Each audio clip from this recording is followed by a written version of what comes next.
പണ്ട് സ്കൂളൊക്കെ വിട്ട് വരുന്ന സമയത്ത് അമ്മയൊക്കെ ഉണ്ടാക്കി തരുന്ന ഒരു ഐറ്റമായിരുന്നു ഓട്ടട. ഇന്ന് അത് കഴിക്കാൻ ഒരു കൊതി കേട്ടോ. അപ്പോൾ ഫ്രിഡ്ജിൽ ഞാൻ പണ്ട് എപ്പോഴോ വാങ്ങിയ വരെയല്ല, ഇത് സിപ്ലോ കവറിലാക്കി വെച്ചിട്ടുണ്ടായിരുന്നു. കുറച്ച് ഡാർക്ക് ഗ്രീൻ ആയെന്നേ ഉള്ളൂ, വേറെ കുഴപ്പമൊന്നുമില്ല. അപ്പോൾ ഓട്ടടയ്ക്ക് വേണ്ടിയിട്ടുള്ള ഫില്ലിങ് തന്നെ ആദ്യം റെഡിയാക്കാം. തേങ്ങയും ശർക്കരയും, വേണമെങ്കിൽ കുറച്ച് ഏലക്കപ്പൊടിയും കൂടെ ചേർക്കാം കേട്ടോ. അപ്പോൾ ഗോതമ്പ് പൊടിയിലാണ് ചെയ്യുന്നത്. അതിൽ ചെയ്യുമ്പോഴാണ് കേട്ടോ ടേസ്റ്റ് കുറച്ച് കൂടുതൽ. അപ്പോൾ അതിലേക്ക് കുറച്ച് ഉപ്പും ഇച്ചിരി ജീരകവും, ജീരകം വേണം നിർബന്ധമൊന്നുമില്ല. എന്നിട്ട് വെള്ളം ഒഴിച്ച് ഒന്ന് ലൂസായിട്ടൊന്ന് കുഴച്ചെടുക്കണം കേട്ടോ. ഇനി നമുക്ക് ഇലയിലേക്ക് ഒന്ന് പരത്തി കൊടുക്കണം. വളരെ തിന്നായിട്ട് വേണം. കുറച്ച് വെള്ളം ഇങ്ങനെ തൊട്ട് തൊട്ട് അങ്ങ് പരത്തിയാൽ മതി. അപ്പം നല്ല തിന്നായിട്ട് നമുക്ക് കിട്ടും.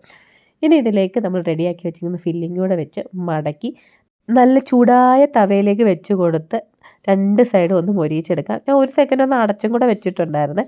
ലോ ഫ്ലെയിമിലിട്ട് വേണം ഇതിനെ ഒന്ന് റെഡിയാക്കി എടുക്കാം. ഇല്ലാന്നുണ്ടെങ്കിൽ ഇല കരിഞ്ഞു പോവും, അകത്ത് വേവാതിരിക്കും. അപ്പം നമുക്കിനി 2 സൈഡും ഒന്ന് മൊരിയിച്ചെടുത്ത് കഴിയുമ്പോൾ നമ്മുടെ ഓട്ടട റെഡിയാവും. ഇതാണ് എൻ്റെ നാട്ടിലെ ഓട്ടട കേട്ടോ. ഉണ്ടാക്കി കഴിഞ്ഞപ്പോൾ ഒട്ടും ക്ഷമയില്ലായിരുന്നു. അങ്ങനെ ചൂടോട് കൂടി തന്നെ ഞാനും പശുക്കുട്ടിയും കഴിച്ചു കേട്ടോ. എൻ്റെ നാക്ക് വരെ പൊള്ളിപ്പോയിട്ടുണ്ടായിരുന്നു.